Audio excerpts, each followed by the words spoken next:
20 ways to use magnetic letters in the classroom. I'm Vanessa Levin from Pre-K Pages. So if you're just joining us, come on in and get comfy. I'm coming at you live from Dallas, Texas tonight. And we're going to be talking about magnetic letters. This is a live broadcast. It happens every Monday and Wednesday at 8 p.m. Eastern, 7 p.m. Central. And there's a different topic each time. On Monday, we did our very first question and answer session. So if you missed any of our previous broadcasts, there's a lot of them now that we've been doing this for a couple of months. You can go over to the Pre-K Pages Facebook page, which is where you are right now, and you can watch all the recorded broadcasts. So I don't know what's going to happen with all these broadcasts for people like me who go live a lot. I don't know if Facebook will let me keep them there. I'm hoping so, but I'm working on another solution just in case they go away. You know how Facebook changes every day. So I am working on another solution there. And I know you're not going to believe this, but there are people out there who don't have access to Facebook, and so they feel left out of this. So I'm going to try and create a solution for everybody so everybody can join us here. Hey, Susie, one of my contributors is here. Welcome. All right. Let's go ahead and get started because I don't know if I'm going to have time to share all 20 ideas. These ideas can be used by parents or teachers at home or in the classroom with children as young as 3 and as old as 6 or even 7, because a lot of these ideas can be adapted to be used with sight words as well. So I'm going to start off with one of the oldies but goodies. I have a lot of these metal like tins. You see how I guess watches or bracelets come in these? And let's see if I can open it up here. So the child's name is taped to the top, or you can tape it there, or you can give it little magnets on the back. And then, oops, yep, there we go. It'd be helpful if I held it the right way. And then the child can make his or her name in the tin.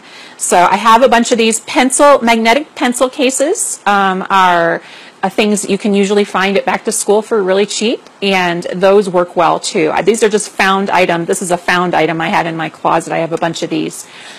So children can use the magnetic letters to make their name using a name model. So anytime we ask a preschooler, a pre-K, or a kindergartner to make their name, we're always going to give them a name model, because making your name and remembering it from memory and assembling it is a entirely different skill than it is just to match the letters. So they start with this, and then they can move up and graduate to from memory later. So this is the first one, and let me know if you do something similar or you have other ideas in the comments. That's the beauty of Facebook Live. We can share ideas with our friends and colleagues that are here in the live broadcast, or if they're watching the recording. So don't forget to do that. I'm just going to check my comments because I have this feeling that they're frozen again. So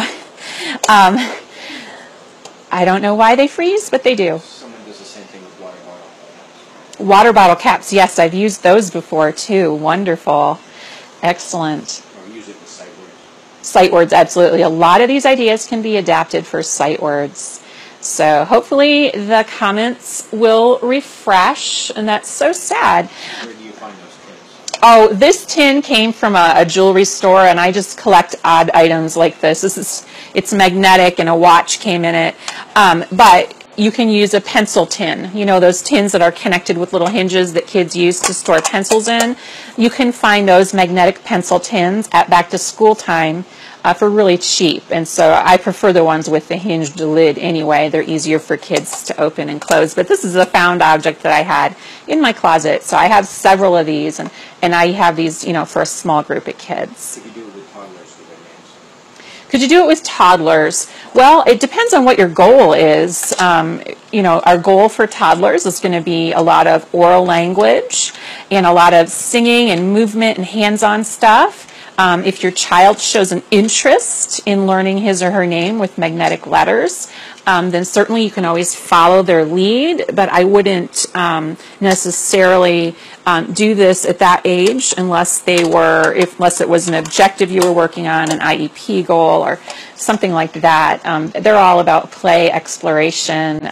We get more into the academics when we hit the age of 4, and certainly at 5 and 6 and beyond. So. Lori uses cookie sheets. Cookie sheets. Oh, you're in the right place, Lori, because I have a pile of cookie sheets in front of me. I just haven't got to them yet. Thank you so much for stopping by.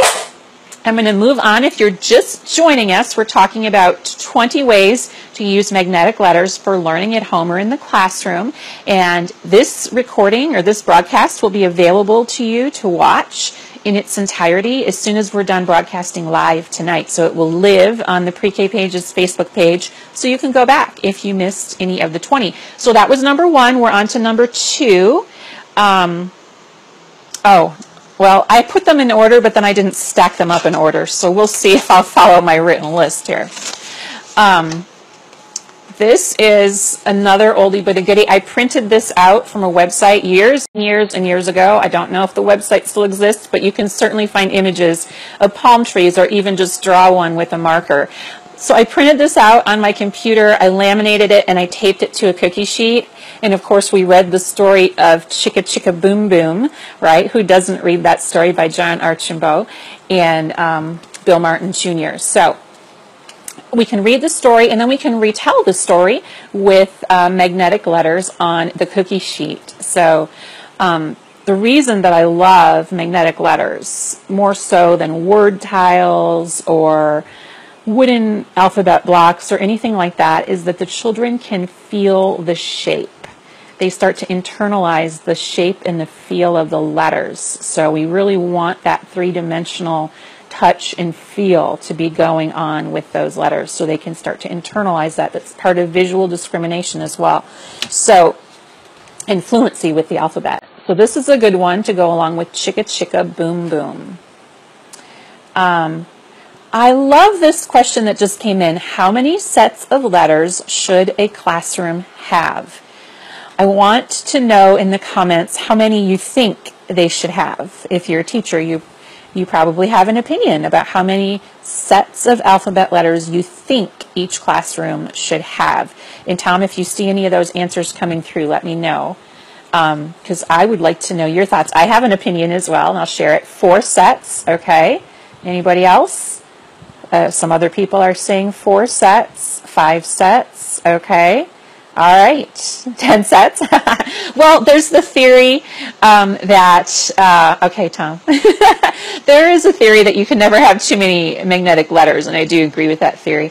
But they say, the research says, or I've seen it, now I don't think that there is a right or wrong answer. Well, the wrong answer is anything, it depends on the number of kids, okay?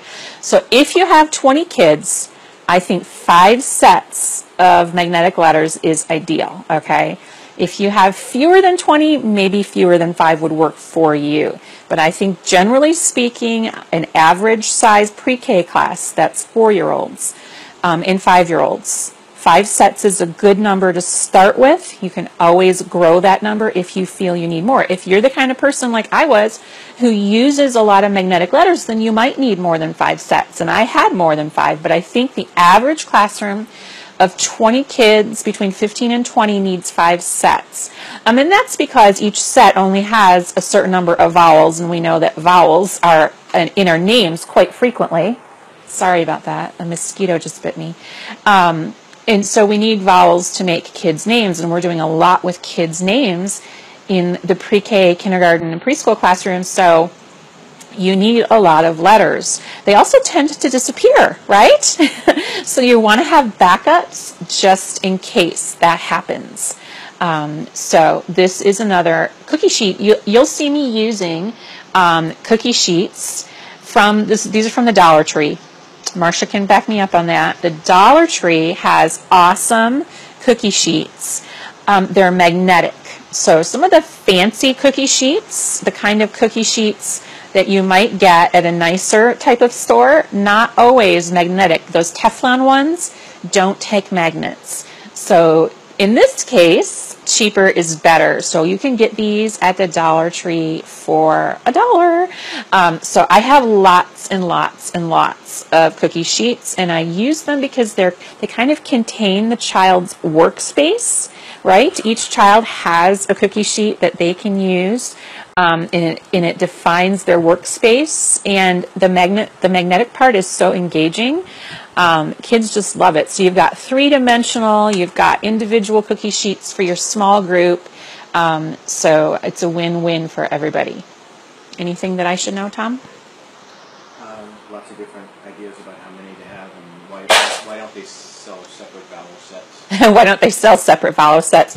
I think that's a marketing strategy to get us to buy more magnetic letters. They might. I haven't seen them recently. I may have seen them before, I'm not sure. But you can buy letters in bulk, like places like Lakeshore Learning.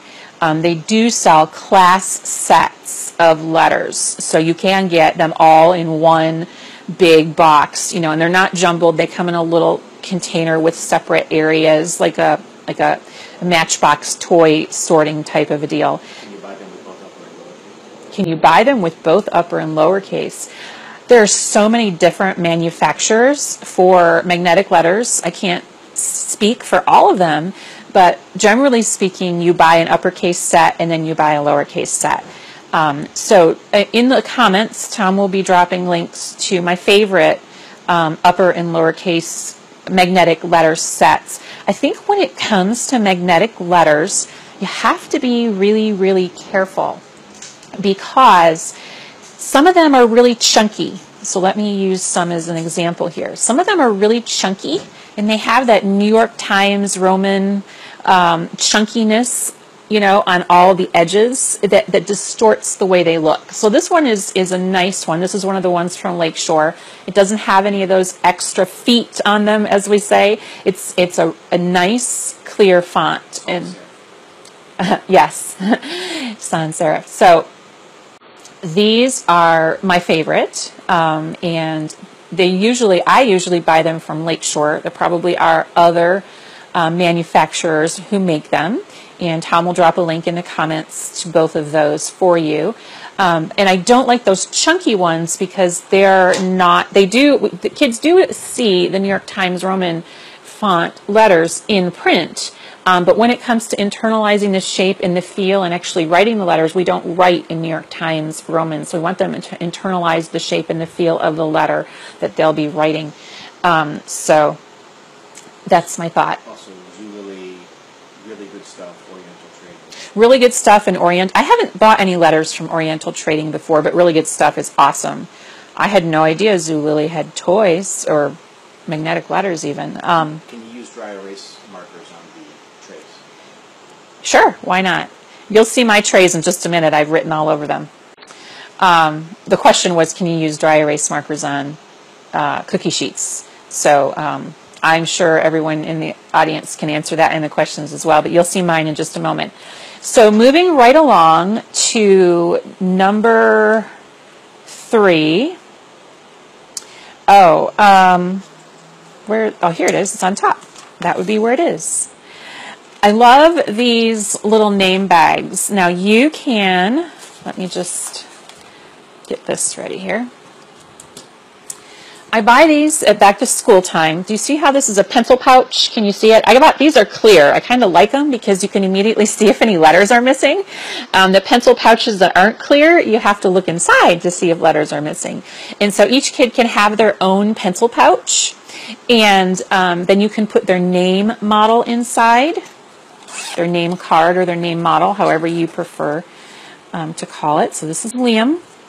And then Liam can use this whenever he wants to make his name, or whenever you have a time for letter work or small group activities where they might need this.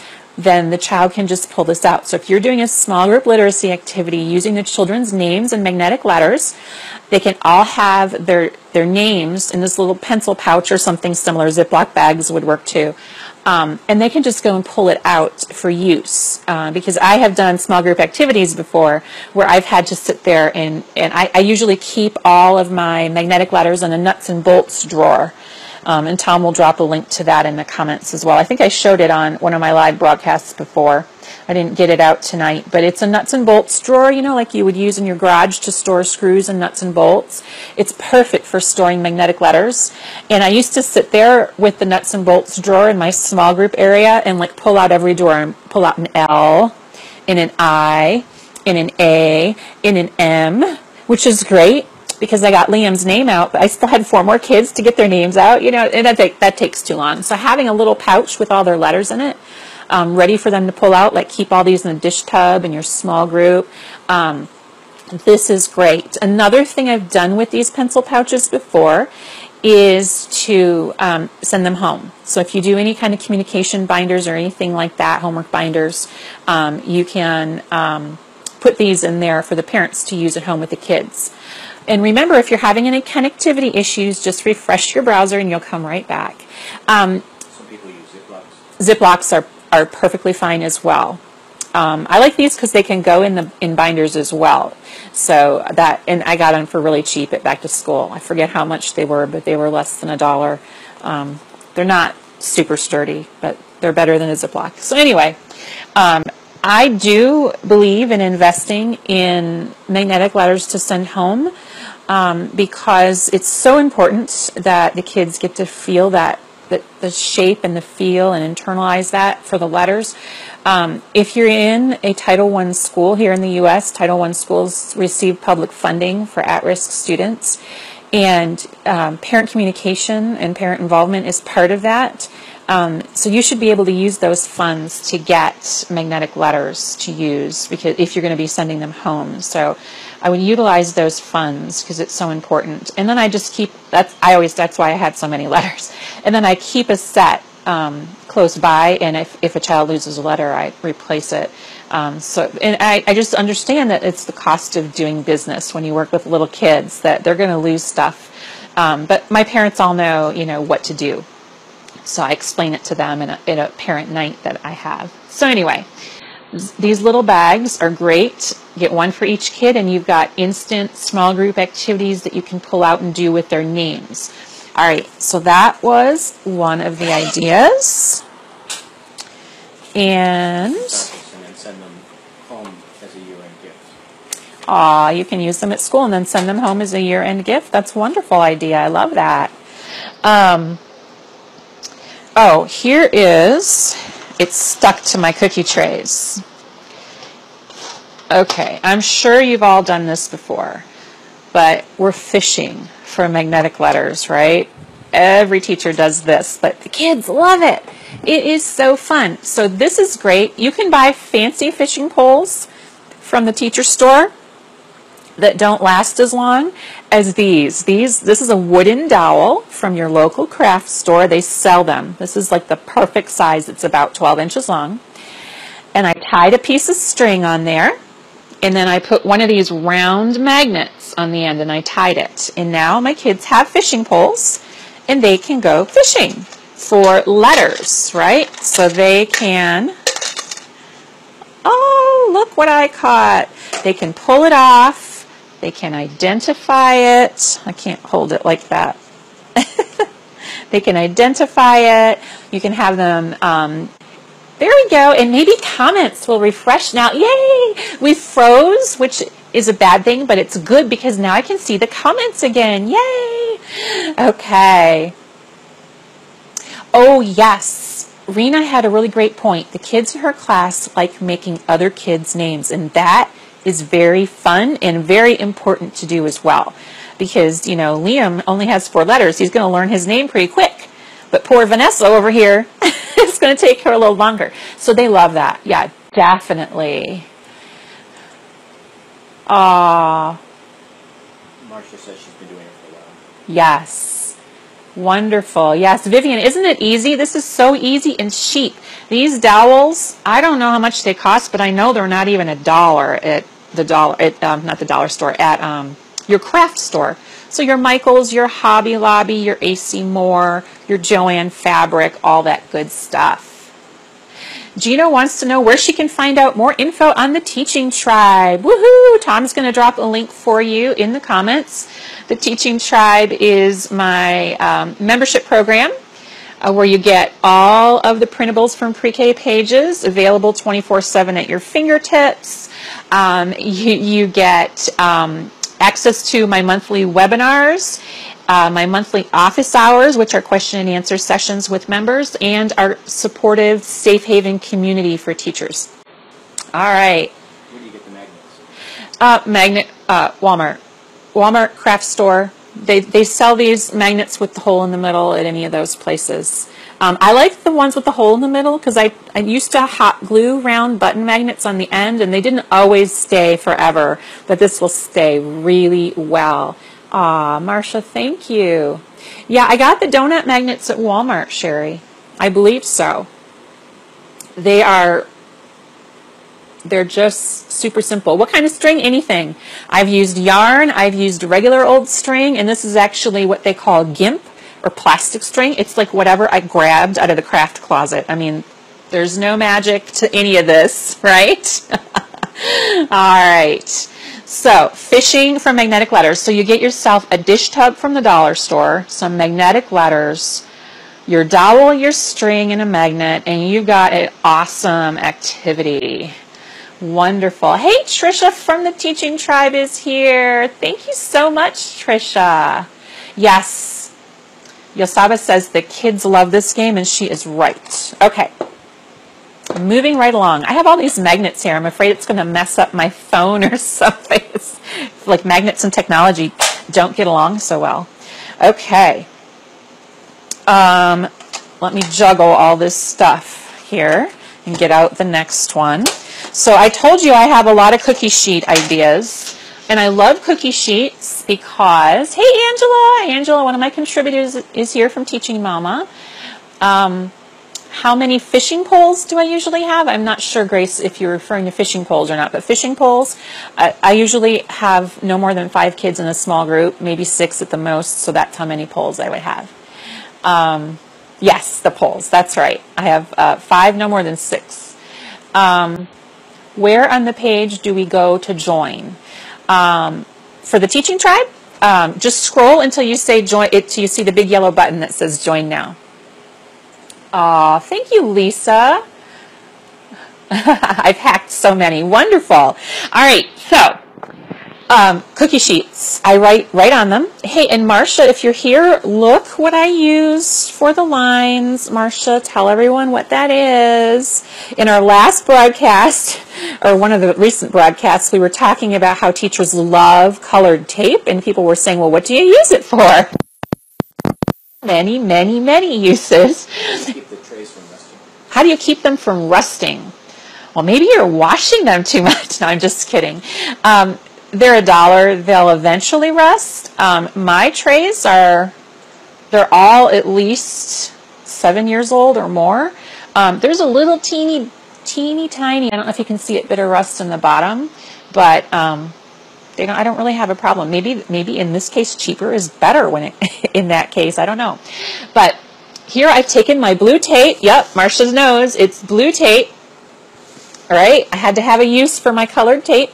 And then I just wrote on the cookie sheet. So I'll have like 5 cookie sheets. I've got the tape on there. You could write with a marker. I have some here that I've written on with marker. The tape is just cute. You know, teachers, we like cute. And then I have their name model at the top. I've taped it here just so that I can hold it up for you. There's no need to actually tape it there. Where do you get the tape? Oh, the colored masking tape?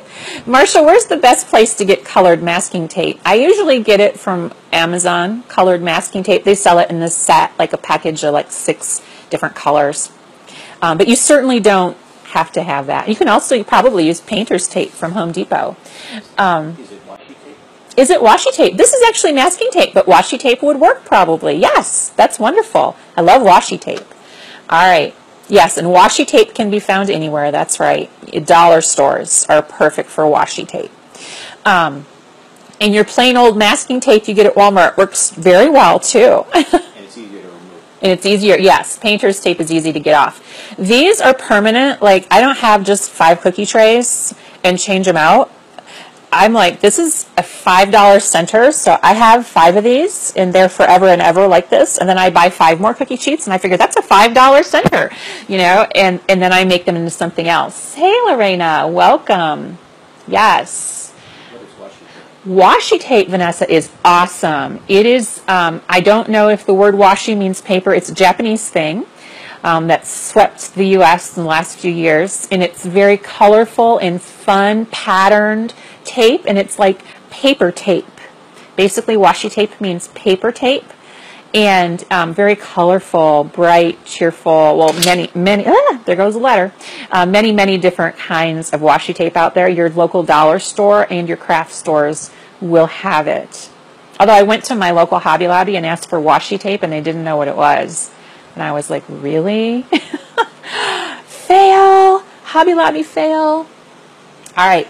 So this is in my name and not in my name. So we know that kids love their name, and we know that kids learn best when you're using something that's meaningful to them. So in this case, I've taken their name card. Like I said, you don't have to tape it up there. This is just so I can hold it up for you. I've got in your name and not in your name on my T chart. This is commonly referred to as a T chart. And you've got a bucket of letters, and the kids can sort the letters in their name and the letters not in their name. So this is the basis, or the basic foundation for visual discrimination. Is it or is it not? Is it or is it not? Is it the same or not the same? That's the basis for visual discrimination. So that's how kids learn. So they're starting with the letters in their name. Yes, they're the same. And they're not in my name. No, they're not in my name. Oh, Casey says she loves the ideas. Where do you store all the trays? I stack them up like this, like pizza sheets, and I put them on a shelf. And if they belong to a group, I'll put them in a giant Ziploc bag. So like all of these 5 trays here, they would go into a giant Ziploc, and I would have them all. Or you could store them standing up in a dish tub. I have to store them this way because my shelves weren't tall enough to store them that way. Do you do this more than one day a week? Do I do this more than one day a week? This would be a center activity for a week. And then, you know, there's endless possibilities for sorting letters. I'm going to go through a few more, and you can just change these up. Now, you don't have to have 5 cookie sheets for each of these activities. That's just my preference because I like to save time. Like $5 is, spending $5 to me is worth more than my time. You know what I mean? So that to me was a good investment. So do you keep them in your writing center for them to work on their own? You can totally, like I would take this off and I would put the cookie sheets in my alphabet center when we were done, so then they can go and use these for independent practice, and they can get their little name cards and take that over if they want to do this in the ABC Center. Is it a good idea to use upper and lowercase together for differentiation? You're going to want to start visually discriminating the same cases. So you would start with the uppercase, and you would use that first. So I wouldn't move on to their names until we've done a lot of sorting with uppercase, and then I would move on to their names once they've been familiarized with the concept. So that's actually like a whole broadcast or a webinar. Thank you, Kelly. Kelly loves this. So does Lena. Thank you. The link for the Teaching Tribe. Kathy, Tom is on it. Or you could go to theteachingtribe.com. Yeah. Kelly says you can sort upper and lower letter later on. Okay, so in my name, not in my name. Very, very meaningful for kids, okay, because you're using their name. All right, now we're going to move on to another cookie sheet activity. And this is actually one that you just mentioned. Ha-ha, I'm reading your minds. Ah. Now this one is not I'm not introducing these to you in the order in which I would do them in the classroom. These are just a 20 magnetic letter ideas, right? So you're going to have to use your teacher vision to figure out when in the year and when in the stages of your child's development they're ready for this. So this one is sorting upper and lower. For what age is this? Sorting upper and lower, I would think at 4.5 years of age, most kids are able to do that if they've been introduced, if they've been in your classroom, and they were 4 at the beginning of the year, and then they're, let's say they're 4.5 at the halfway mark, most kids will be able to sort upper and lower. Okay, so that's just a generalization. There's going to be kids who come in that are already identifying both.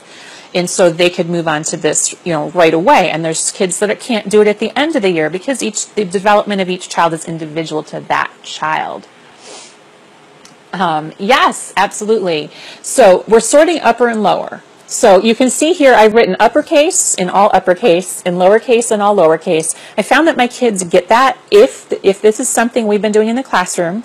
We've already learned uppercase and we've learned our lowercase letters. I'm not saying learn them to mastery, but we've been introduced to them and we understand the concept of the big letters and the little letters, the uppercase and the lowercase. If we understand that concept, so wherever you are in your year, in your classroom or at home with your kids, if they understand that concept, then they can start sorting upper and lower. Now, I have another broadcast that I've done, and I can't remember the name of it, where I go into more detail on when kids are ready for that. But I'm going to move on because I have so many cookie sheet ideas. Yeah, not for young 3s, Crystal, that's right.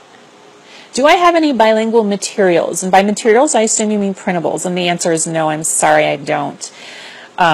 And if you're talking about Spanish, the reason I don't is because Spanish is spoken so differently in different parts of the world. I could never please one area of the world. So I'm going to move on now. So it's cookie sheet. I'm using my tape, but you could totally use a Sharpie.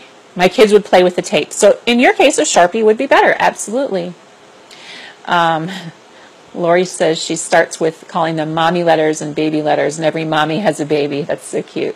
How many children would you have in a center? How many would I have in a center? I try to have no more than 5 kids in a center at a time as far as the small group learning goes. When I'm talking about center, I'm talking about this as a small group activity. When I have my small groups, I try not to go more than 5 kids, but reality is sometimes our class sizes are big and you'll never get to every kid if your groups are that small. So you have to do with what you've been given. You have to do your best with what you've been given.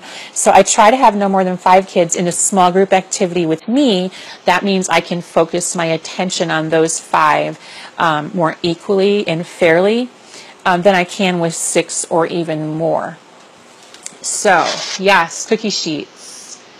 The cookie sheets are metal, and that's why the magnetic letters stick to them. Yep. Okay. So here's another cookie sheet activity. This one is super, super, super easy. Okay. And this is the one your kids can do at the very beginning of the year, and even probably later in the year for your 3s. Hey, Alicia. I think Jay would probably like this. All right, so this is a cookie sheet again, right? And I mean, really, it's so simple. A Sharpie.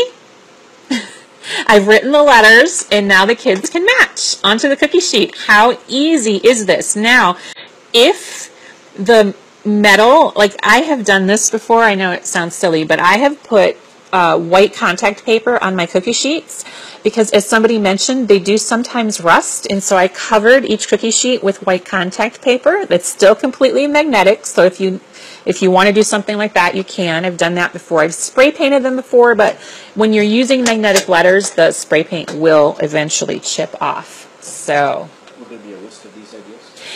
Hey, Kathleen. That is what I'm doing. So what I'm doing today is I'm sharing these 20 ideas here in a broadcast because I'm working on a blog post for Pre-K Pages. So what I'm going to do is take this video and put it in the blog post with pictures and a written explanation of each one. So that is exactly what I'm doing. Yay! Kimberly wants to know what the teaching tribe is. Kimberly, Thank you. The Teaching Tribe is for preschool, pre-K, Head Start, transitional kinder, junior kindergarten, senior kindergarten, kindergarten teachers, just like you, who want access to my premium site where you have 24/7 access to all my printables from pre-K pages at your fingertips. You have my live monthly webinars and a monthly question and answer session with me and a community. Yes, Kathleen says, thank goodness. This is a broadcast that we're doing tonight from Pre-K Pages about ways to use magnetic letters. Hi, Carolina from Montreal. Aw, Gina, that's wonderful. We use the hashtag Teaching Tribe in our comments so that I'll know who's talking to me. Yeah, Sonia says she takes screenshots. Screenshots are your friend, exactly. So this one is one idea. Now another idea I've shared, and I didn't get it out tonight. Tom, if you throw me that bag right there, see that bag? I can actually grab, no, this bag right on the floor right there. Yeah, there we go. It's actually right here. Thank you. Oh, are we running late? Let's see. Yeah, maybe 10 would have been great. I thought 20 would really get you here, though, right? Now, a lot of these ideas are already on the blog, but I'm going to round them up into one singular post. Okay, so this is an idea I've shared before. Let me move back just a little bit. Do you see that? So this is a cookie sheet, and I've put a piece of construction paper on the cookie sheet. It used to look like this. Do you recognize that blue construction paper? And then I put some magnetic letters on it. And I sat it out in the sun, and I'm here in Texas, so we know the sun is very strong and very hot. And after a couple of hours, I had this wonderful matching mat. And so I laminated it, of course, and then I taped it down to a cookie sheet. And now the kids can actually match the letters onto the cookie sheet. And it's awesome. It's an awesome idea. I have this in a blog post called Alphabet Sensory Play. And Tom, I don't think I gave you a link to that blog post. I'm sorry. But the directions for making that mat, if you need them, are at Pre-K Pages. And if you search Alphabet Sensory Play, and Tom is looking for the link right now to share with you as well. Do you do these broadcasts all summer? I do. Everyone asks me if I do these broadcasts all summer, and the answer is absolutely. That's when teachers have the most time to watch them. So this summer is going to be very exciting in the broadcasts. Yes, Terry said sun prints. That's exactly what they are. I'm glad you like it. Thank you, Amy. Awesome. Thank you, Marcia. The Teaching Tribe is a paid membership site, yes, but everything at Pre-K Pages remains as is. So if you prefer to purchase individual items or get free ideas in the blog and all the good stuff there, you're certainly welcome to do that. Yes, Sarah, I will be publishing a blog post sometime in the month of June of all these ideas, and I'll embed the video in there along with the pictures. So, could you use these ideas for spelling words? Yes, you can totally use all of these ideas for sight words. That's exactly what I want you to do, because if your kids are ready for that, because that's how kids learn. They learn through these hands-on fun methods. And so taking ideas and tweaking them to meet your needs or your kids' needs is exactly what good teachers do. Hey, Christy, Tom is going to drop a link for you in the comments to the Teaching Tribe page, which lists all the benefits of membership as well as the cost. Yes, Pam, the magnetic letters still work through the laminated sheet. Absolutely. Yes, they do. Yes. Wonderful. Oh, Marcia, that's the time. Summertime is the time when teachers are stocking their teacher toolboxes, right? Would you agree with that? Teachers are stocking their toolboxes with teaching ideas, strategies, activities. So I have to do the broadcast in the summer. That's going to be the time when most teachers will be able to watch. During the year, we've got things like parent conferences, and we've got, family night, and we've got, you name it, school carnival, anything. All right, so here's the next one, the next idea, I should say. And again, here, and this is not Korean. I realized when I wrote it, I'm like, oh, that looks like Korean. It's not Korean. This is a cookie sheet. Again, I used tape. You could totally use a Sharpie marker, a permanent marker if you prefer. And now kids are actually sorting straight lines versus curvy lines. Okay, so I would do this, if you're familiar with Venn diagrams, I would do this as a precursor. And actually, if they have a letter, like let's say an R, it has curvy and straight, I would use that as a teaching moment and say, well, it's not just straight and it's not just curvy. We're going to have to leave it off. This is only for straight and curvy, right? And then you could lead that up to a Venn diagram where they're sorting the straight, the letters that just have the straight lines, the letters that just have the curvy lines, and the letters that have both. So you could do this as a precursor. Christy, I do have ideas for summer learning packets. I have a summer learning page at Pre-K Pages that you can go and check out. I have links to printables and a free printable, a couple of free printables as well. Yes, Jody, this definitely is in line with the Handwriting Without Tears philosophy. Absolutely. Yay, Christy. I'm assuming you mean you're teaching pre-K in September, because if you're entering pre-K, you type really well. Okay. Thanks, Ari. Okay, so these are my cookie sheets from the Dollar Tree. So very, very, very simple. Thank you, Gabby. Sure, Paula, you can use these ideas for whoever needs them, whether it doesn't matter what age they are. If they're in second grade and oh, sorry, my cookie sheets are being thrown on the floor and they're getting a little noisy. All right. Okay, so here's an idea that in reading recovery, absolutely. I'm a very strong believer in all the methods of reading recovery, and all my mentors were reading recovery trained, so that is where I get a lot of influence from that as well, Beth. Very good. So moving right along, so we have 20 ideas, and I want to make sure I get to them all during this live broadcast. Thank you, Christy. So now we're doing holes and no holes. Letters that have holes and letters that don't have holes. And you can see here I used on this particular cookie sheet, I used the contact paper, the white contact paper, and just a Sharpie.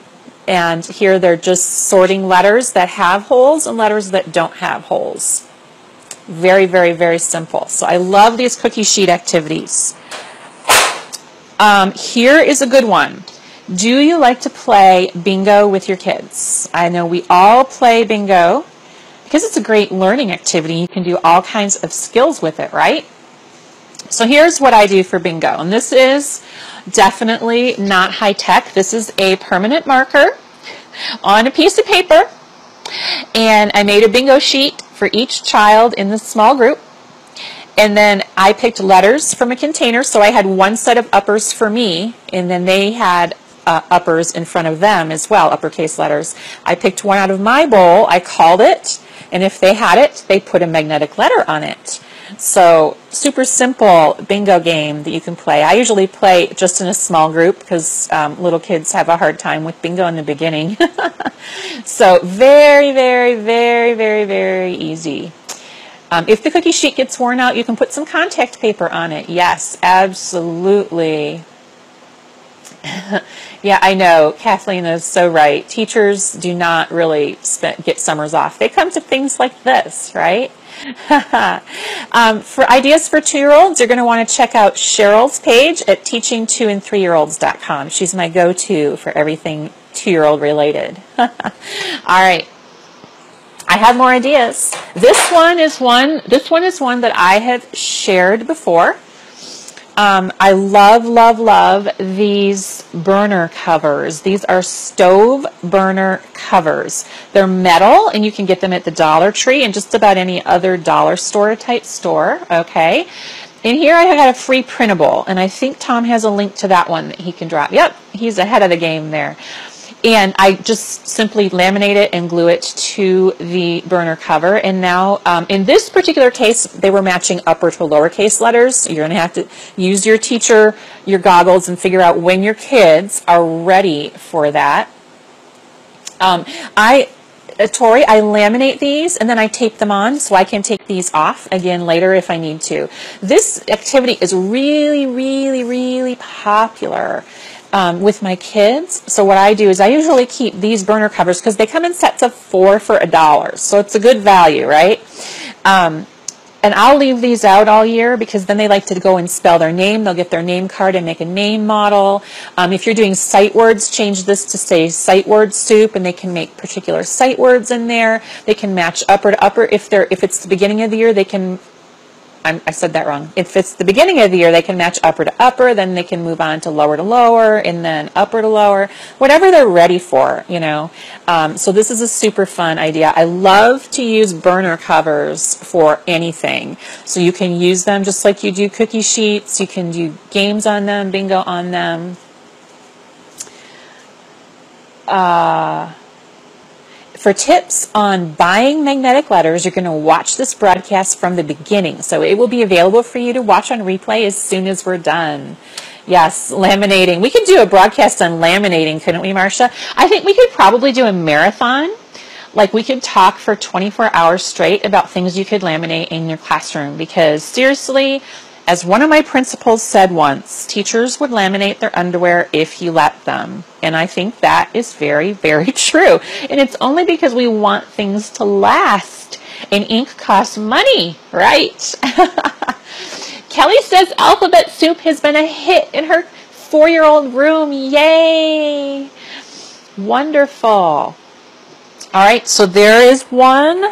We're getting close to the end. Oh, here's one that I love. Okay. You know how we have expensive Play-Doh tools that we buy, you know, dough stampers and all that stuff, which are wonderful. And if you have a budget, that's great. Go for it. But here's my favorite dough stamper. Ta-da! Magnetic letters in your Play-Doh. Look at that. Isn't that a nice, clear impression? Now, yes, will Play-Doh get stuck? Of course, that's the nature of Play-Doh. But your dishwasher is your friend. So you can put these in a mesh bag and dishwash them, you know, put them in your dishwasher and wash them. There goes another letter. But Play-Doh is great for making impressions. So kids can use their little magnetic letters that I showed you earlier in the little pencil pouch, and they can make their names, or you could do that with sight words in Play-Doh. So Play-Doh and magnetic letters. All right. Wonderful. Kelly got a phone call and lost it. My experience has mostly been with 4- and 5-year-olds. Yeah. Kathleen says, thank you for the screenshot idea. Old magnetic letters always go in Kelly's Play-Doh. Yes, that is where old magnetic letters go to die. If they lose their magnet, I've tried gluing the magnets back in. If they lose, you know, if the magnet comes out, it doesn't always work. Those are perfect for Play-Doh. All right. Oh, Play-Doh is wonderful, Jasmine. I was actually considering doing a Play-Doh post tonight. You can see I'm already playing with it. All right, I got to move on because we've got a lot more to do still. Okay. Do you make your own Play-Doh? I always make my own Play-Doh. Oh my goodness. I have a Play-Doh page at Pre-K Pages with my favorite recipe. Play-Doh that you make using this recipe, and some of the others out there are good too, is going to last much, much longer. It's going to feel better to the kids. They're going to play with it longer. So much better than that store-bought stuff. Here's an idea, but I think that it doesn't like the tape, the striations in the tape, but this was supposed to be Sherry's name. And I lost her H. This is a piece of magnetic tape attached to a craft stick. You can also use paint sticks for kids that have longer names. Okay, so they can use their little name pouches and they can make their little name on a paint stick or a craft stick. Can you do this for 3-year-olds? We keep getting that question. They can. So it's me. That's right, Sherry. It's you. And we just lost your A. What letter is missing, Sherry? That's a teachable moment, right? Yes, you can totally hot glue them on. Absolutely. Sherry says she'd love a Play-Doh broadcast. Yay, Sherry, I was making a list today, and that's a great idea. I was thinking of actually making Play-Doh live on the air. I have a top-down option here that I can use, and I thought that would be fun because it's super easy, but I'd have to use my no-cook recipe, but that's okay. Yes, magnetic sheets, you can buy them at the craft store. Yes, Sherry knows the answer, and A is missing. It's on the floor with all the other poor magnetic letters. It's just like your classroom, right? Your floor is littered with letters. All right, here's another idea. This one is super fun. So for your kids who are ready to do letter sounds, everyone knows about my Japanese eraser addiction. So I love the washi tape, but I also love the Japanese erasers. I was at my local Daiso store last week, and I got some great new erasers to add to my collection. And I posted a picture of them on my Instagram page. Yes, Fifi, I want you to know that that is a good question. She says, can you do a setting up your classroom webinar? I've had that question 3 times today, and that's great. That is my July webinar. My webinar for July will be classroom setup, arrangement, and organization. All right. Oh, you're excused. You can come anytime you want. You can watch the replay. Yeah, Sherry says she has a new addiction. Okay, so for kids who are ready to match, I have these grapes, and then they can look for the matching letter. So that's super fun. So they could do that, right? But take it another step further, and once they find the matches, have them put them in an egg. You guys, I don't know what it is. I did a whole broadcast on plastic eggs. You can go back and watch it. They're like magic. So I would have my kids match them, the letter and the object, because I have enough objects for the alphabet. Now there's a few, like X, I don't have an eraser for, but you know, that's okay. And they match them and they put them in the egg, and when they've matched them, they can put them in a basket or container, and then you can go through and check with them to see that they did it right. It is so fun. So just matching the letters with the objects, with the erasers or whatever. If you have the Lakeshore letter sound tubs, those are awesome too. They match them and put them in one of these plastic eggs. So I know, right? There's 1,000 uses for those. Super, super, super fun. Okay. One of the last ideas that I have, I have two more ideas and we're done. And hey, look, Tom, I timed it right. We're going to end right on the hour. You'll have to, Norma, you'll have to figure out where your 3-year-olds are in their stages of development, and then you can decide if these ideas will work for you or not. I've shared this before in a previous broadcast, but this is a little puppy dog, a little stuffed puppy dog, and I hot glued I glued a button magnet to his nose. E6000 glue. I glued a button magnet to his nose. So obviously you're going to use supervision. This is a small group supervised game. And I put some magnetic letters in a dog bowl from the dollar store. And this little guy came from a Happy Meal like a long time ago. And now the doggy, he got 2. Look, he got a letter. He ate a letter, right? Isn't that fun? Kids love to do this, right? There we go. And then I made this little sheet. So this idea came from Dr. Jean at drjean.org, or her blog, Dr. Jean and Friends. But I made this little sheet to go with it because my kids absolutely loved this activity, but they did a lot of this. So I made this little sheet here. It's a printable over at Pre-K Pages. It's a free printable, and you can find it on my ABC Center page. And I didn't give you a link to that one, Tom. I'm sorry. And then they can, when they find a letter, they can stamp it with a bingo dot marker, a dot marker, a bingo dauber, whatever you want to call it. So I found that that helped with the.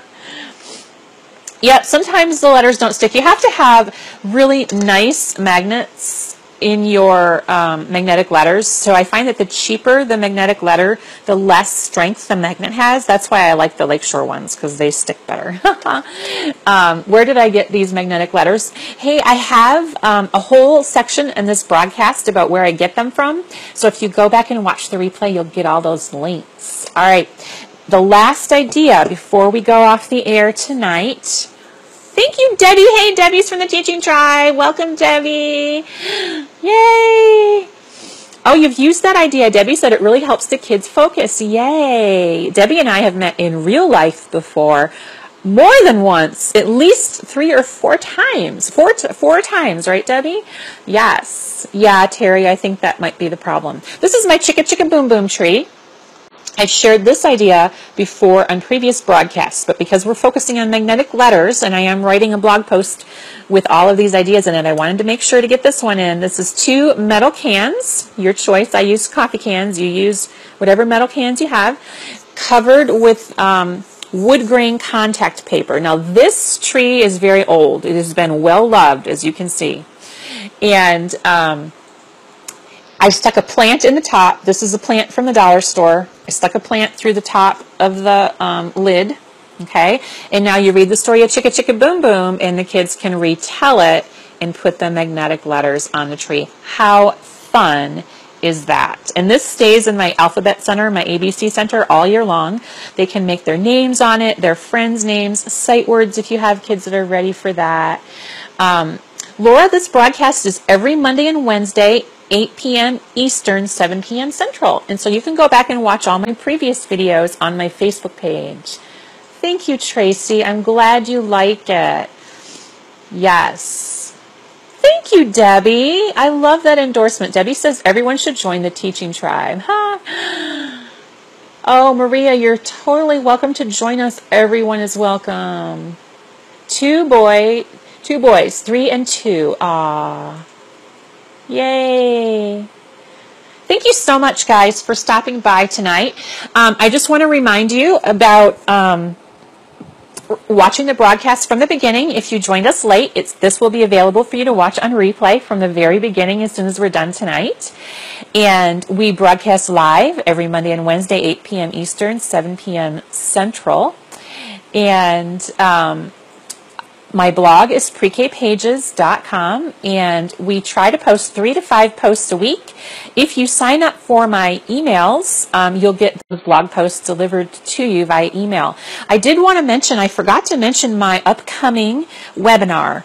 Now, we had our very first Pre-K Pages public webinar last month. It was Harness the Hidden Power of Nursery Rhymes.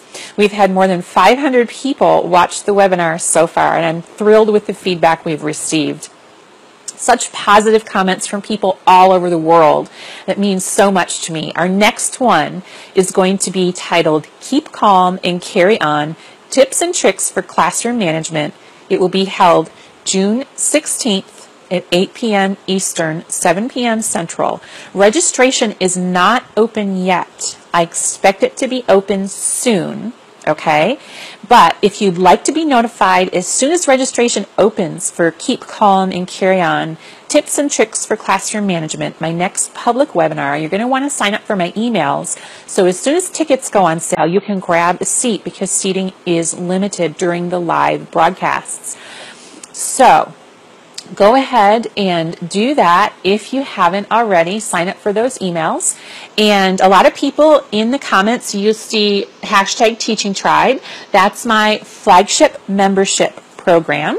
And what it gets you, it gets teachers just like you, preschool, pre-K, Head Start, transitional kindergarten, junior kindergarten, senior kindergarten. We also have homeschoolers and a librarian in our group as well. We're growing every single day. We now have more than 100 members, and we're growing daily. You get access 24/7, unlimited access to every single printable at Pre-K Pages, which is a $700 plus value.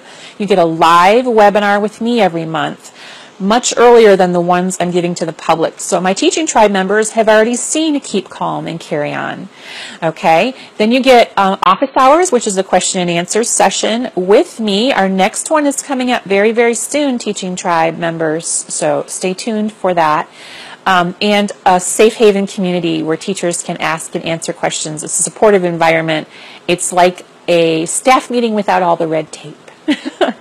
So check that out. I will catch you again on Monday here on the Pre-K Pages Facebook page. If you like this information, if you like this broadcast, like it, share it with your friends, tag your friends in the comments, and I will see you Monday with the next broadcast. Thanks a lot for stopping by, guys. Have a great night.